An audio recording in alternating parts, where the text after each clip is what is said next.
जी हाँ, आपको $1 के लिए 87 रुपये 50 पैसे तक देने पड़ रहे थे। लेकिन अब कमाल देखिए कि पिछले हफ्ते ऐसा चमत्कार हुआ कि खजाना भी बढ़ा और रुपया भी मजबूत हुआ, और जो रुपया 87 रुपये प्रति डॉलर के ऊपर चल रहा था वो अब 86 रुपये 90 पैसे पर आ गया है, यानी करीब 50 पैसे की मजबूती। अब आप सोच रहे होंगे कि सिर्फ 50 पैसे ही तो हैं, इसमें कौन सी बड़ी बात है?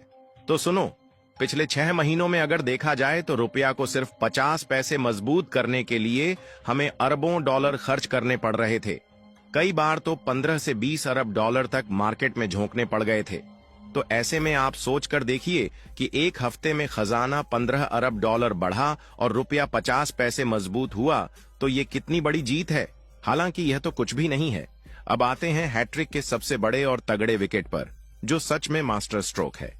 जरा स्क्रीन पर नजर डालिए, ये बयान है मूडीज का, जो दुनिया की सबसे बड़ी क्रेडिट रेटिंग एजेंसियों में से एक है। मूडीज ने होली पर भारत को धमाकेदार गिफ्ट दिया है।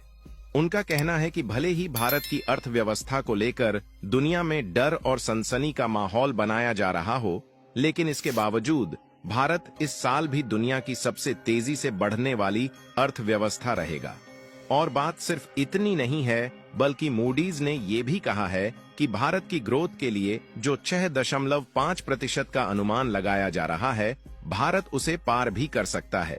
यानी इस साल भारत की जीडीपी धमाकेदार रफ्तार से आगे बढ़ने वाली है। और अगर ऐसा हुआ तो भारत की इकोनॉमी सिर्फ तेज नहीं दौड़ेगी, बल्कि रॉकेट की स्पीड पकड़ लेगी। मतलब पिछले एक हफ्ते में भारत के लिए फॉरेक्स रिजर्व, रुपया और जीडीपी, इन तीनों ने जबरदस्त परफॉर्म किया है। और अगर ये ट्रेंड ऐसे ही चलता रहा तो भारत की इकोनॉमी को कोई रोक नहीं पाएगा।